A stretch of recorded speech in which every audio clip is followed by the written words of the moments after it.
Si vous aimez le mystère, le paranormal, et que vous souhaitez en savoir plus sur les recherches en cours, eh bien restez avec nous sur Fréquence Évasion et découvrons ensemble en compagnie de scientifiques et de témoins les phénomènes que l'on dit surnaturels. Patience, c'est dans une poignée de minutes sur Fréquence Évasion. Loisirs, culture, environnement, économie. Sur Fréquence Évasion, l'info dans le Sud est sans limite. Fréquence Évasion. Fréquence Évasion. Vous écoutez Fréquence Évasion, c'est l'heure de retrouver les dossiers du paranormal et aujourd'hui nous allons recevoir Monsieur Jean-Pierre Petit qui a été directeur au CNRS. Monsieur Jean-Pierre Petit, bonjour et merci de participer à cette émission sur Fréquence Évasion. Toujours en activité. Alors Jean-Pierre Petit, d'où vient votre intérêt, votre passion pour l'ufologie? On pourrait dire que c'est un questionnement scientifique. Je peux vous répondre avec grande précision. Dans les années 60, j'ai fait beaucoup de travaux à MHD. Et dans ces travaux, on avait une soufflerie Rafale dans laquelle on prélevait pas mal d'énergie cinétique et ce ralentissement dans une tuyère à section constante provoquait l'apparition d'une onde de choc. Et on était d'ailleurs les seuls au monde à faire une chose pareille parce que en général les gens ne sortaient pas beaucoup d'énergie de leur convertisseur. Puis moi j'étais étonné du fait qu'on puisse faire une onde de choc sans obstacle, sans obstacle. Donc je me suis dit, si on peut fabriquer une onde de choc sans obstacle, avec sa même force on peut supprimer une onde de choc qui se crée autour d'un obstacle. Là j'ai commencé à réfléchir et je me suis souvenu que beaucoup de témoins disaient qu'ils avaient vu des objets qui passaient très très vite et à des vitesses évidemment supersoniques, derrière le clocher, devant la montagne, 4000 km/h au ras des toits. Donc ça aurait dû créer un bang considérable. Et après, ça m'a amené à me poser la question, est-ce qu'on peut voler à vitesse supersonique sans faire de bang? D'autant plus que c'était des engins qui étaient supposés aller à une très très grande vitesse. Oui.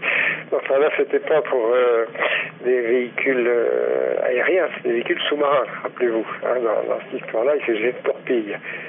Mais bon, vous voyez donc en démarrant d'une problématique purement scientifique, qui est peut-on voler à vitesse supersonique sans bang, eh bien on arrive à un objet qui crée un champ magnétique, qui crée un champ électrique, qui a des électrodes, qui la nuit va créer un plasma autour de lui, etc. Donc tout ça a donné des choses qui collaient tout à fait avec les aspects observationnels. Et là où j'étais très surpris dans ces années 75, c'est que j'ai été immédiatement attaqué de manière extrêmement violente par quelqu'un qui avait été président de mon jury de thèse doctorat en 1974, c'est-à-dire Henry Schatzman, académicien. Et il a été pris à partie par les gens dans des réunions publiques qui m'ont dit « Mais qu'est-ce que vous pensez des travaux de Jean-Pierre Petit ?» Et il s'est immédiatement mis à dire que ça ne tenait pas debout. Alors j'étais étonné, parce que comme il me connaissait, connaissait mon niveau scientifique, il a été président du jury de ma thèse, j'ai été étonné. Je me suis retrouvé donc avec un ennemi implacable que j'ai d'ailleurs défait à plusieurs reprises. Voilà, bon. Alors Jean-Pierre Petit, parlons de la MHD. Qu'est-ce qui se cache derrière ces trois lettres? On dit magnéto-hydrodynamique. Alors hydro, je ne sais pas pourquoi, en France on a pris un H, alors qu'en Russie c'est magnéto-gaz dynamique. En fait on devrait dire MGD, au lieu de dire MHD. MHD c'est quand c'est en milieu liquide, et MGD c'est quand c'est dans les gaz. En fait MHD, voilà. Après avoir fait ces travaux de MHD, je me rappelle que Pierre Guérin, il y a une bonne douzaine d'années, il est décédé maintenant, m'avait dit du côté de Groom Lake, R51 et compagnie, là, dans le Nevada, il y a des gens qui iront vu passer des objets à une vitesse considérable, il y a des photos qui ont été prises, vous connaissez un petit peu ce dossier, et il a ajouté, on parle de MHD. Et à ce moment-là, moi j'avais été sceptique, je m'étais dit, mais comment est-ce qu'on peut faire de la MHD, puisque pour faire ça, il faut une énergie électrique considérable, et je ne voyais pas comment on pouvait mettre en œuvre de la MHD dans une machine volante. Et en fait, ça n'est qu'en 2000 ou 2001, à ce congrès en Angleterre, que j'ai compris que, en fait, on utilisait l'énergie cinétique du gaz, l'énergie incidente, et que ça pouvait produire une énorme puissance électrique. Et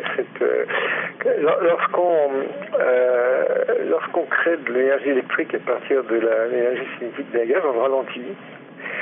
normal, il faut bien prendre l'énergie quelque part. Et justement, c'est ce qu'on cherche à faire avec un engin comme Aurora, c'est ralentir le gaz très progressivement sur une dizaine de mètres, et de le ralentir sur 1 centimètre. Donc ça permet de le ralentir sans faire nombre de chocs. C'est des questions très techniques, je ne sais pas si vos auditeurs vont très bien accrocher à tout ça. Voilà. Jean-Pierre Petit, en 2007, vous avez créé l'association UFO Science. Avec les camarades, nous avons créé l'association UFO Science. Il y a un site qui s'appelle ufo-science.com. On s'occupe de la secrétaire de l'association qui s'appelle Julien Geffray. Et on a fait ça parce que le CNES a rendu public ses archives. Puis on a annoncé la création d'un truc qui s'appelle le GIPAN. Et il nous est apparu parfaitement évident, et ça s'est confirmé, que le GIPAN allait être totalement identique au GEPAN. Lorsqu'ils lisent le livre de Figard pour découvrir par exemple que la matière première de GIPAN, ce sont les conteneurs de gendarmerie. Alors si on continue à confier les enquêtes aux gendarmes, on est foutu, quoi. Donc on va louper toute l'information qui pouvait circuler. Et en particulier, on sait que en 1977, Claude Poher avait suggéré de mettre des bonnettes à réseau, c'est-à-dire des petits trucs qui ressemblent à des diapositives, des petits films avec des fines rayures devant des appareils photographiques pour obtenir des spectres d'OVNI. C'était une idée absolument excellente, mais à l'époque, c'était pas quelque chose qui était commercialisé, et le CNES a fait fabriquer des dizaines de milliers de bonnettes à réseau qui ont été qui ont été rejointes la dotation des gendarmes français. Et il y a une note CNES, GEPAN, dans laquelle il est écrit que ça doit être dans les années 80-81. Maintenant, pratiquement toutes les gendarmeries sont équipées. Alors, ils sont équipés au sens où le CNES a envoyé un kit, un jeu. Alors évidemment, la bonnette était dans le tiroir du brigadier, et malheureusement, les ovnis, lorsqu'ils se présentent, c'est pas la peine de téléphoner au brigadier pour aller chercher la bonnette, c'est foutu, quoi. Donc pendant 30 ans, il n'y a pas eu un spectre. Alors là, nous, on a vu ça, on était assez consternés. Il y a un garçon qui s'appelle Jérôme Frasson, qui a une trentaine d'années, qui a pris contact avec moi. Il m'a dit, vous savez, c'est petit, des réseaux, on trouve ça pour 10-12 euros sur Internet. Ah bon? Alors si vous allez sur mon site, jp-petit.org, www, vous trouverez un dossier sur la détection des spectres avec des réseaux. Et en fait, on a maintenant des engins qui sont formidables, qui sont des appareils numériques, qui sont très sensibles. Et en mettant un réseau devant un appareil numérique, on peut obtenir un spectre et avoir de l'information réellement scientifique sur l'heure qu'on pourrait observer la nuit, quoi. Alors, ce qui fait que les gens observent des ovnis, ils voient des lueurs, voient ceci, voient cela, ils prennent des photos, ils prennent des films. Qu'est-ce qu'on peut en foutre? On peut rien en faire, même que ces objets, que ces prises de vue soient authentiques, elles n'ont aucune information exploitable. Alors que si, par miracle, quelqu'un a la bonne idée de mettre une bonnette à réseau, cette espèce de petite diapo devant l'objectif, bien on aurait des renseignements sur la température, sur éventuellement le champ magnétique, sur la composition chimique, enfin des choses vraiment exploitables. Donc Frasson et les gens qui sont derrière, parce qu'il y a quand même pas mal de gens qui sont d'expérience, qui ont de l'expérience, ont développé ce genre de choses-là. C'est assez récent, ça date de quelques mois, et on espère que les lecteurs vont s'équiper, vont acheter simplement ce petit truc, parce que il ne s'agit pas de donner ça aux gendarmes, ils seront foutus. C'est complètement absurde de demander à des gendarmes de se comporter comme des physiciens, quoi. C'est pas leur boulot, quoi, c'est tout. Je veux dire qu'il faudrait qu'il y ait des milliers ou des dizaines de milliers de ces petits objets qui seront certainement comme une diapositive. Donc c'est fragile, il faut mettre ça dans un petit sachet, mettre ça dans son portefeuille, et puis on l'oublie. Et puis le jour où quelqu'un tout d'un coup est confronté la nuit à une lueur comme ça, il dit passe-moi vite mon portefeuille, et il sort le petit réseau, il met devant la page photographique, et on a un cliché intéressant. Et ça, c'est une traque qu'il faut lancer, quoi. Alors ça, c'est une première chose. Le deuxième truc, c'est que je pense que le public est assez ignorant en matière d'OVNI, au sens où la presse, les émissions de télévision là-dessus sont absolument consternantes. Je crois que la dernière émission qu'il y a eu sur RTR3, c'était carrément épouvantable. On prend les gens comme des imbéciles. Et en janvier, il faudrait que je profite de ce que j'ai votre radio. Moi, j'avais lancé un appel qui n'a pas eu d'écho. Je l'ai lancé sur mon site et je le lance à la radio. Trouvez-moi une salle, mettons une centaine de personnes minimum, où je puisse faire une conférence Et je viens, je fais des conférences, j'explique aux gens, je présente des choses. Jean-Pierre Petit, est-ce que l'affaire des ovnis, justement, n'aurait pas tendance à gêner les gouvernements quelque part? Mais vous savez, je vais vous dire une chose que j'ai découverte en 2006. En 2006, j'ai eu un long coup de téléphone avec Figard, qui est ancien président du CNES, président de tas de choses. Et j'ai cru pendant 30 ans qu'il y avait un blocage et qu'on s'efforçait d'étouffer ceci, d'étouffer cela. Eh bien, je vais vous dire ce que je pense maintenant, parce que j'en suis carrément tombé sur le CF. Je pense qu'il n'y a pas vraiment eu de blocage. Je pense que nous sommes heurtés au mur de la compétence. C'est tout. C'est simplement de la compétence. Et ce qui se remet en place actuellement au CNES, c'est un groupe de gens incompétents. Parce que continuer à confier des enquêtes aux gendarmes, c'est de l'incompétence pure et simple. Les gens qui vont entourer Patinet est un informaticien, il n'y a aucune compétence en physique, aucune compétence en physique. Il va s'efforcer de recréer une espèce de conseil scientifique avec quelques braves types, mais ça va rien donner, un truc comme ça. Donc moi je vois une chose, par exemple, c'est que ces jours-ci, j'ai eu un contact indirect avec EUS, la European UFO Survey, puis il y a aussi un groupe en Norvège. Il faut absolument qu'on regroupe un petit peu nos forces. Il y a des gens qui sont vraiment un peu prêts à essayer de faire quelque chose, en particulier ne serait-ce que pour diffuser ce mouvement de bon état réseau. Cette histoire-là, ça n'a pas besoin d'être centralisé. On n'a pas besoin de fabriquer ces trucs, de les vendre par correspondance. On peut les acheter sur Internet. Tout ce qu'on offre, nous, c'est la façon de s'en servir. Et Françon, par exemple, regardez sur mon site, il est prêt à venir donner des conférences n'importe où. Il suffit de le transporter, de le loger, et il expliquera aux gens comment procéder. C'est quand même fantastique. Je veux dire que moi, j'aurais n'importe quel âge, j'achèterais une bonnette si je me dis tiens, je fais. Puis en plus, ce qui est amusant, c'est que quand on a ce gadget, eh bien, on peut faire un spectre de son tube au néon, dans lequel, en ce moment, on va avoir les vraies caractéristiques qui correspondent à ces tubes. On peut faire un spectre de la lampe à sodium qui se trouve dans le parking. Donc, ce genre de truc-là, il faudrait que ça se popularise parce que c'est intéressant en soi, c'est intéressant scientifiquement. Et puis après, parfois, si quelqu'un qui a ça tout d'un coup se trouve en bonne position, crac, il attrape l'information. À votre avis, est-ce que le programme SETI permet d'avancer dans ce domaine? Alors, c'est une foutaise, c'est une foutaise. Est-ce que vous pouvez imaginer que si les gens ont une technologie qui leur permet de franchir les années-lumière, ils communiquent encore par radio. SETI, ce que j'ai dit, c'est comme essayer de détecter des signaux de fumée dans l'Arizona, quoi. Les Indiens n'en font plus. Maintenant, ils utilisent le téléphone portable. Vous voyez, et quant à la capacité de réception des ondes radio, ça c'est Guérin qui m'avait raconté ça il y a 10-15 ans. Essayer d'écouter des émissions radio normales en provenance d'objets situés à des dizaines de lumières, c'est exactement comme d'aller se mettre au bout de la Bretagne avec un micro et puis d'essayer d'enregistrer les conversations des New-Yorkais. Vous allez enregistrer des vagues de la mer, ce qui fait que SETI, il y a des centaines, des milliers d'heures d'enregistrement qui ont été données d'ailleurs à des gens avec le programme Megaseti. Là, on leur a fait analyser, ils n'ont trouvé que des bruits, c'est tout. Et imaginez qu'on ait mis un micro en Bretagne pendant des années, qu'on a enregistré. Est-ce que vous avez entendu quelque chose? Oui, du bruit de la mer.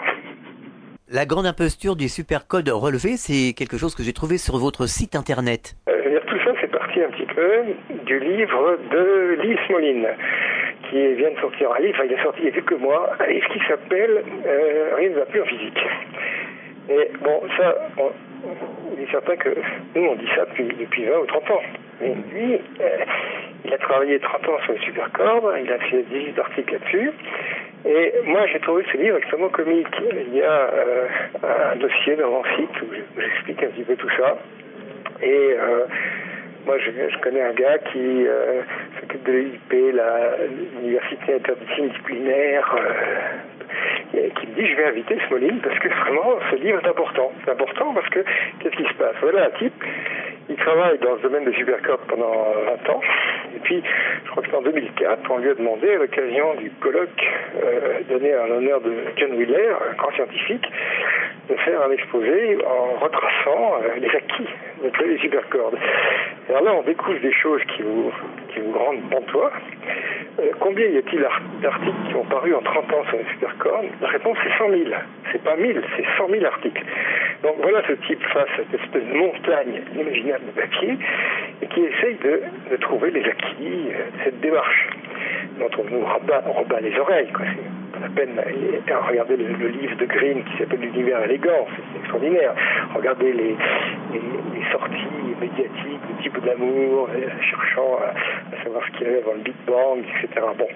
Et Smolin prend quelques points mathématiques qui sont les plus importants dans la théorie des supercordes, comme le problème de la finitude, et il essaye d'éclaircir un petit peu tout ça. Et quand il montre ça à des mathématiciens, les mathématiciens lui disent mais c'est pas une démonstration pour nous, c'est pas démontré. Ah bon, très étonné, il demande à droite, à gauche, et en fait tous ces gens se renvoient la balle les uns les autres, et là c'est vraiment comique, avec un collègue français d'ailleurs, ils finissent par remonter jusqu'à un gars qui s'appelle Mandelstam, qui était l'auteur de ce travail, et ils lui disent est-ce que vous avez réellement démontré qu'il y avait finitude? Et le type répond moi jamais, j'avais démontré ça. Et là, vous voyez, le truc, c'est que Smolin, au fil du livre, découvre qu'ils ont travaillé 20 ou 30 ans sur des choses qui n'existent pas. Il n'y a pas de base. Alors, ça rappelle une phrase de Souriau, qui est mathématicien il y a 20 ou 30 ans, que je vais retrouver dans quelques jours, dans un congrès. La théorie des supercordes, c'est de la physique sans expérience et des mathématiques sans rigueur. Bon, de la physique sans expérience, ça, on le savait, ça ne prédit rien, ça n'explique rien. Mais des mathématiques sans rigueur, moi, je n'étais pas compétent pour le dire, lui, il le disait. Alors là, Smolin l'étale à longueur de page. Pendant longtemps, on a cru que la Terre était plate. Aujourd'hui, est-ce que l'affaire des extraterrestres, c'est un peu la même chose? Est-ce que le public arrive à s'ouvrir quand même à ces informations? Vous savez, le grand public, il y a une urgence absolue qui est de l'informer, qui est de l'instruire. Parce que quand on voit l'émission que FR3 a sortie il y a quelques mois, c'est scandaleux, quoi. C'est tout, il n'y a pas d'autre mot. Quand on voit l'émission à laquelle j'ai participé chez Stéphane Bern, c'est ennuyeux, fait rire.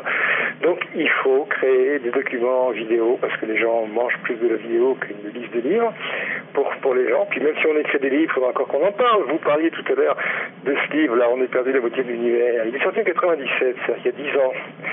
Figurez-vous que ce livre, quand il est sorti, il n'y a eu aucun écho médiatique. Il y a un seul journaliste qui a accepté de m'interviewer. Et une fois qu'il l'a fait, il m'a dit « Je sais que ça me fera reprocher. Je suis interdit de séjour. Je suis gravement excommunié par des ayatollahs de la science. » Et ça empêche les choses de progresser. C'est tout. Alors Jean-Pierre Petit, on va signaler une association qui s'appelle Savoir sans frontières pour les amoureux de la science. J'ai écrit pas mal de bouquins, des bandes dessinées ou autres. Et puis, j'ai récupéré mes droits sur tous ces livres il y a 2 ans.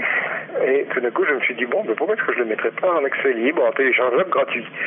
Et c'est vrai que parmi les vulgarisateurs qui sont connus, j'ai eu cette chance. Donc j'ai eu cette chance que, au point de vue éditorial, mes livres ne se vendaient plus guère. Donc ça n'intéressait plus les éditions Belin qui m'ont rendu mes droits gentiment. Alors, à ce moment-là, j'ai mis les bouquins en téléchargeable gratuit. Et puis, j'ai demandé de l'argent à mes lecteurs pour les traduire. Il y avait déjà des traductions dans quelques langues. Et là, on a des traductions en 30 langues. Et on a fait, en 18 mois, 112 traductions, j'attends des ouvrages en hébreu, en n'importe quoi. Donc, il faut se rendre compte d'une chose, c'est que pour ces traductions, les lecteurs m'ont quand même envoyé quelque chose comme 30 000 €. C'est énorme. Autrement dit, on a fait une association, c'est vrai on pourrait la qualifier d'humanitaire culturelle. Hein. C'est-à-dire qu'on donne de l'argent pour que des tas de gens puissent s'instruire dans des tas de pays. Et les statuts sont lisibles sur le site de l'association et on peut vérifier à l'euro près que tout l'argent versé va aux traductions. Il n'y a pas de frais de fonctionnement, il n'y a pas de frais de téléphone, il n'y a pas de déplacement, il n'y a pas d'hôtel, il n'y a rien. Donc c'est une association caritative, on pourrait dire, c'est du caritatif scientifique, dans lequel quand vous donnez 1 €, ça sert exactement au but fixé. Ça c'est rare. Donc les lecteurs ont vraiment joué le jeu et on a de l'argent, on continue à payer des trucs. Alors, je peux vous dire, je suis combien sommes-nous pour nous occuper de ça? La réponse est simple, nous sommes 2. Il y a moi et j'ai un vieux copain qui s'appelle Gilles D'Agostini, avec qui j'ai fait du travail scientifique. Lui, il s'occupe de la comptabilité, moi je m'occupe du reste. Et disons qu'on essaiera peut-être de repartir à l'assaut de l'UNESCO. Nous sommes une mini-UNESCO à tous les deux, quoi. Mais je veux dire qu'il nous faudrait de l'aide pour créer des sites échos dans les pays étrangers. par exemple, on n'a pas le temps de s'en occuper, parce que moi j'aimerais bien aussi trouver du temps pour écrire de nouveaux livres, pour écrire d'autres. J'ai fait une nouvelle bande dessinée installée sur le site d'Eurocopter qui s'appelle La Passion verticale, qui est sur l'hélicoptère. Les gens qui aiment les bandes dessinées d'Anturlu, ils aimeraient bien avoir de nouveaux albums, donc il faut que j'en écrive, je ne peux pas être partout. Jean-Pierre Petit, en général, est-ce que vous pensez que vos livres ont eu un certain impact pour justement la sensibilisation des gens sur le phénomène ufologique? Là, je pense que mes livres ont eu un certain impact. Je suis consterné quand je vois, vous voyez, je pense à l'émission des R3 d'il y a 2 mois, là, je ne sais plus comment s'appelle la fille, ils ont voulu se payer la gueule des gens qui s'intéressaient aux ovnis. Donc on a invité Duboc, on s'est moqué de lui, vraiment c'est ça. Et ça n'est pas une manipulation, c'est de la connerie, c'est tout. Moi je dis, depuis 30 ans, on s'est pas heurté. Je croyais qu'on s'était heurté au mur du silence, c'est un peu le mot de la fin de cette émission. On s'est heurté au mur de la connerie, c'est tout. Et celui-là, il est redoutable parce qu'on s'en rend pas compte. Eh bien, Jean-Pierre Petit, merci d'avoir participé à cette émission sur Fréquence Évasion et à très bientôt pour un autre rendez-vous sur le paranormal. Fréquence Évasion.